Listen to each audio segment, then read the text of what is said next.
Hello dear students, once again welcome back to our channel. So आप लोगों के लिए मैं एक बहुत ही इंपॉर्टेंट वीडियो लेकर आई हूँ, क्योंकि जो बच्चे नीट 2026 देने का प्लान कर रहे हैं उनके दिमाग में कुछ कुछ कंफ्यूजन था एलिजिबिलिटी क्राइटेरिया को लेकर। इस साल कुछ चेंजेस हुए हैं जिसके अकॉर्डिंग जो बच्चे 12th स्टैंडर्ड में 40% या 45% लाए हैं, जिन्होंने 50% नहीं स्कोर किया है, उनके लिए भी BAMS, BHMS, BUMS या आयुष मेडिकल कोर्सेज का ऑप्शन खुल चुका है। तो वही वीडियोस देख देख कर नीट 2026 के बच्चों को कंफ्यूजन हुआ कि मैम सेम रूल हमारे टाइम पे भी होगा या नहीं होगा, या फिर ये एलिजिबिलिटी क्राइटेरिया में कुछ चेंजेस हो जाएंगे। तो यही सारा कंफ्यूजन क्लियर करने के लिए मैं आज आई हूँ। आज मैं आपको बताने वाली हूँ कि आपका एलिजिबिलिटी क्राइटेरिया क्या है, आपका एज लिमिट क्या है, एग्जाम पैटर्न क्या होना चाहिए। हाँ, आपका एलिजिबिलिटी क्राइटेरिया क्या है, आपका एज लिमिट क्या है, आपका एग्जाम पैटर्न कैसा है, आपके नंबर ऑफ अटेम्प्ट्स कितने हैं, कितनी बार आप नीट एग्जाम दे सकते हो, मार्किंग स्कीम क्या है, लैंग्वेज ऑफ पेपर आप कौन सा सिलेक्ट कर सकते हो। तो इस वीडियो को एंड तक देखना, आपको सारी इंफॉर्मेशन मिल जाएगी। सबसे पहले हम बात करते हैं नीट 2026 की। यहाँ पर मैं आपको एलिजिबिलिटी, सिलेबस और एज लिमिट बाकी सारी डिटेल्स बताने वाली हूँ। सबसे पहले क्लास 12th के मार्क्स। आप किसी भी बोर्ड से बिलोंग करो, आप किसी भी बोर्ड से बिलोंग करो, चाहे आप महाराष्ट्र बोर्ड से हो, चाहे आप CBSE बोर्ड से हो, चाहे आप किसी भी बोर्ड से हो, बेसिक क्राइटेरिया जो कंसिडर होता है, आपके फिजिक्स, केमिस्ट्री और बायोलॉजी। आपका बायोलॉजी सब्जेक्ट है तो बायोलॉजी कंसिडर होगा, अदरवाइज बायोटेक्नोलॉजी सब्जेक्ट कंसिडर होगा। आपके ये 3 सब्जेक्ट के मार्क्स, मैं ये बोर्ड्स की बात कर रही हूँ, क्लास 12th का जो आप बोर्ड एग्जाम देते हो, आपके बोर्ड्स में ये 3 सब्जेक्ट के मार्क्स ऐड किए जाते हैं और इंग्लिश ऐड किया जाता है। ये 3 सब्जेक्ट प्लस इंग्लिश मिलाकर, देखो 3 सब्जेक्ट में आपका PCB में मिलाकर आपका 50% होना चाहिए।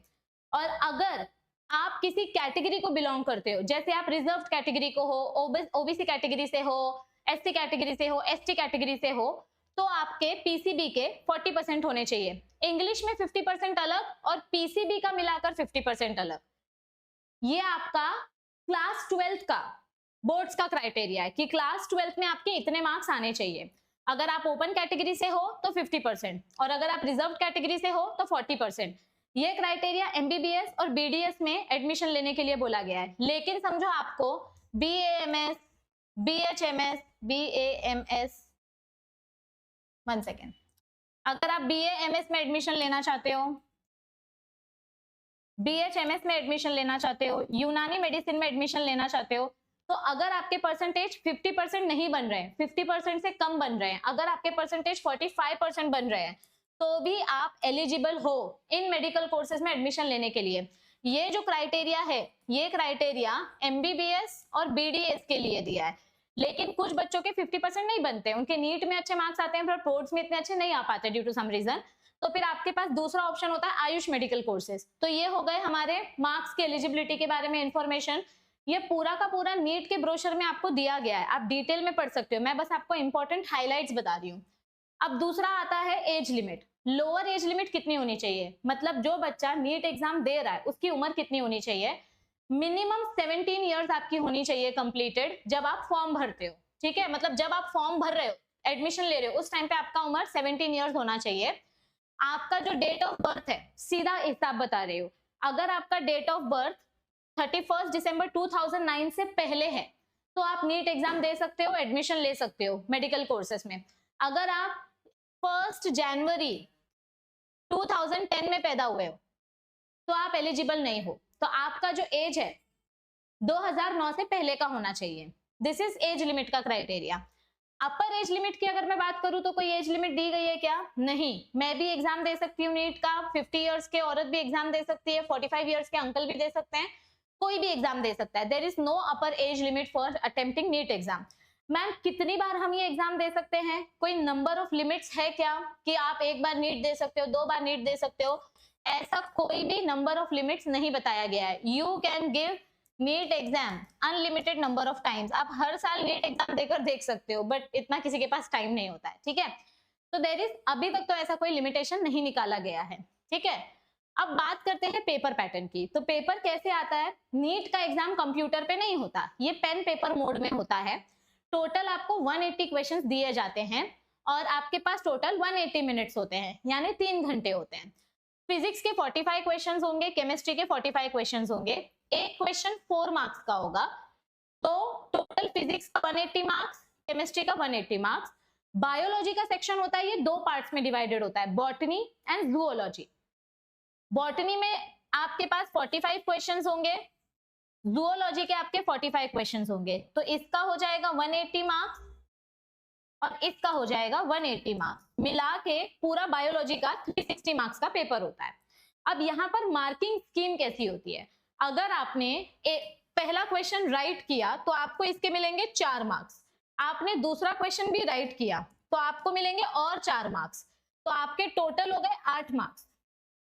लेकिन अब समझो आपने तीसरा क्वेश्चन गलत कर दिया, तो अगर आपका ये तीसरा क्वेश्चन गलत हो गया तो यहाँ पे आपके टोटल मार्क्स में से 1 मार्क्स माइनस हो जाएंगे, तो अब आपका टोटल स्कोर कितना होगा, 7 मार्क्स। यानी यहाँ पे नेगेटिव मार्किंग स्कीम है, अगर आप सही आंसर देते हो तो आपको 4 मार्क्स मिलते हैं, और अगर आप गलत आंसर देते हो तो आपके टोटल मार्क्स में से 1 मार्क्स माइनस हो जाता है। जितने क्वेश्चन गलत दोगे उतना -1 होते जाएगा। इसीलिए नीट एग्जाम में जय माता दी नहीं कर सकते। क्वेश्चंस अगर आपको आते हैं तो अटेम्प्ट करो, नहीं आते तो मत अटेम्प्ट करो, वरना जो सही है उसमें से भी मार्क्स कट होते जाएगा, नेगेटिव मार्किंग होती जाएगी। ठीक है। मीडियम ऑफ क्वेश्चन पेपर की अगर हम बात करें तो कैंडिडेट्स के पास ऑप्शन होते हैं कि वो 13 अलग अलग लैंग्वेजेस चूज कर सकते हैं। अब यहाँ पे ना एक छोटा सा ट्रिक है। क्या ट्रिक है मैम?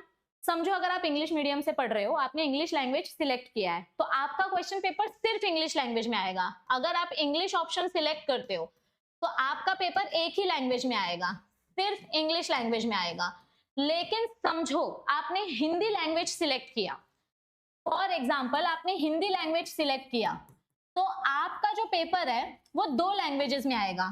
एक साइड हिंदी में रहेगा पेपर और सेम क्वेश्चन दूसरी साइड में इंग्लिश में रहेगा। मतलब अगर आप कोई रीजनल लैंग्वेज सिलेक्ट करते हो, जैसे समझो मैं महाराष्ट्रियन हूँ, अगर मैं महाराष्ट्रियन नहीं हूँ बट समझो मैं महाराष्ट्रियन हूँ, तो अगर मैं पेपर का लैंग्वेज मराठी सिलेक्ट करूं, कहाँ है मराठी, दिया ही नहीं है, सो हाँ दिया है। अगर मैं मराठी सिलेक्ट करूं तो मेरा क्वेश्चन पेपर 2 लैंग्वेज में आएगा, एक साइड से मराठी, एक साइड पे इंग्लिश।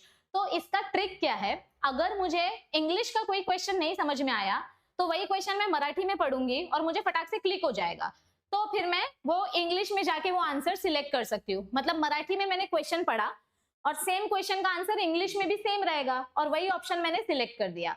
तो इसका फायदा क्या होता है, जो बच्चे वर्नाक्युलर मीडियम से होते हैं, जिन बच्चों ने 10वीं उर्दू मीडियम से दी है, मराठी मीडियम से दी है, गुजराती, मलयाली, उर्दू, आसमीज, बंगाली, तेलुगु, ओडिया, पंजाबी, तो इन कन्नड़, इन बच्चों के पास ऑप्शन क्या होता है कि आप अपना नीट पेपर देते टाइम रीजनल लैंग्वेज सिलेक्ट करो, तो आपको आपका क्वेश्चन पेपर 2 लैंग्वेज में दिखता है। आगे आपकी लैंग्वेज में रहेगा, पीछे इंग्लिश में रहेगा, आपकी लैंग्वेज इंग्लिश।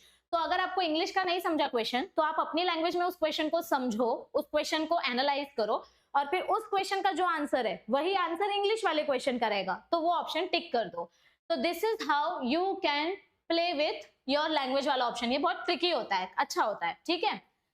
अब नेक्स्ट क्या क्राइटेरिया है, मीडियम ऑफ क्वेश्चन पेपर। हाँ, अब मैंने क्वेश्चन पेपर बता दिया, आपको नंबर ऑफ अटेम्प्ट्स बता दिए, आपको मैंने यहाँ पे मार्किंग स्कीम बता दी, आपको lower age limit upper age limit बता दिया, आपको क्लास 12 का क्राइटेरिया बता दिया। अब यहाँ पर नेक्स्ट टास्क ये है कि नीट का सिलेबस क्या है, what is the syllabus for NEET. तो अब तक कोई स्पेसिफिक नोटिफिकेशन नहीं आया है एनटीए के वेबसाइट पर। जब तक कोई स्पेसिफिक नोटिफिकेशन नहीं आ जाता तो जो नीट 2025 का सिलेबस था वह हम वही सिलेबस कंसिडर करके चलेंगे फॉर 2026 एग्जाम। तो नीट 2025 का क्या सिलेबस था, नीट 2025 का सिलेबस था कि class 11th and class 12th का जो एनसीईआरटी का सिलेबस है, class 11th and class 12th का जो एनसीईआरटी का सिलेबस है for physics, chemistry and bio, आपको यही सिलेबस नीट के लिए भी प्रिपेयर करना है। स्पेशली बायोलॉजी में 90 में से 85% क्वेश्चन एनसीईआरटी के बुक से ही आते हैं। तो आपको जब तक मैं स्पेसिफिकली बता ना दूं कि आपको एक्स्ट्रा क्या पढ़ना है नीट के लिए, तब तक आप एनसीईआरटी ही फॉलो करोगे, क्योंकि 95% चीजें एनसीईआरटी से आती है, 5% चीजें थोड़ा आउट ऑफ द कॉन्टेक्स्ट आती हैं जो रेफरेंस बुक से होती है, बट हमारा पहला प्रायोरिटी हमेशा एनसीईआरटी बुक होना चाहिए। अब आपका यहाँ पे स्ट्रैटेजी क्या होना चाहिए कि आप लेक्चर्स के वीडियोस देखो, उसके नोट्स बनाओ, हर एक टॉपिक के एमसीक्यू सॉल्व करो और फिर मॉक टेस्ट दो। आप जितने ज्यादा टेक्स्ट बुक रीडिंग करोगे और एमसीक्यू सॉल्व करोगे, आपका एक्यूरेसी लेवल उतना ज्यादा बढ़ेगा और उतने ज्यादा परफेक्शन पे पहुंचोगे। आप लोगों के लिए हमने ये जो चैनल स्टार्ट किया नीट महाराष्ट्र नीट प्लस, यहाँ पर मैं आप लोगों को लाइव लेक्चर्स भी प्रोवाइड करती हूँ, लाइव एमसीक्यूज हम सॉल्व करते हैं चैप्टर वाइज। यहाँ पर मैं आपको 12th स्टैंडर्ड का नीट का सिलेबस पढ़ा रही हूँ, क्लास 11th का नीट का सिलेबस पढ़ा रही हूँ। यहाँ पर हम आपको डेली बेसिस पे एमसीक्यू के कम्युनिटी पोस्ट प्रोवाइड करते हैं।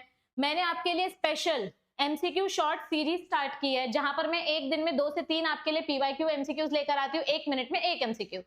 तो आपके लिए फ्री में इस चैनल पे बहुत सारा कंटेंट दिया जा रहा है। अब आपका इधर पे रोल ये है कि आप ज्यादा से ज्यादा ध्यान अपनी पढ़ाई पे दें, क्योंकि अगस्त मंथ स्टार्ट हो चुका है, बहुत ही ज्यादा फेस्टिवल्स वाला मंथ है, तो बहुत ज्यादा बच्चे डिस्ट्रैक्ट हो जाते हैं, अपने टारगेट से हट जाते हैं। लेकिन यही मंथ है जहां पर आपको बहुत ज्यादा कॉम्प्रोमाइज करना और अपने टारगेट से नहीं हटना है। कुछ महीने अगर आप अच्छे से पढ़ लोगे तो आपकी जो इतनी मेहनत आप कर रहे हो वो पूरी सफल हो जाएगी। और अगर अभी डिस्ट्रैक्ट हो गए तो वो 1-1.5 महीना लगेगा वापस ट्रैक पे आने को, और फिर तब तक बहुत ज्यादा टाइम जा चुका होगा। सो आपके लिए बहुत सारे सरप्राइजेस आने वाले हैं इस चैनल पे, बहुत सारे लाइव सेशंस में लाने वाली हूँ और बहुत कुछ आने वाला है। ठीक है, बस आपको बने रहना है, चैनल को सपोर्ट करना है, चैनल को जितना हो सके अपने फ्रेंड्स के साथ शेयर करो। अगर आप इस चैनल पे न्यू हो तो आप चैनल को सब्सक्राइब करो ताकि आपका एक भी नोटिफिकेशन मिस ना हो, और मैं पूरी कोशिश करूंगी की आपकी ज्यादा से ज्यादा हेल्प कर सकू। फक्त तुमचा एकच सपोर्ट मला हवा आहे, चॅनल सबस्क्राईब करा, शेअर करा आणि अभ्यास कंटिन्यू ठेवा। तुम्हाला जी हेल्प लागेल मी करायला तयार आहे, फक्त चॅनल सोबत कन्सिस्टेंटली कंटिन्यू करा। Okay, so all the best for your preparation. तुम्हाला एलिजिबिलिटी बद्दल काय डाऊट असेल तर खाली कमेंट करा, त्यावर मी स्पेसिफिक व्हिडिओ बनवून तुमच्यासाठी अपलोड करेन। Bye bye, all the best, take care, see you.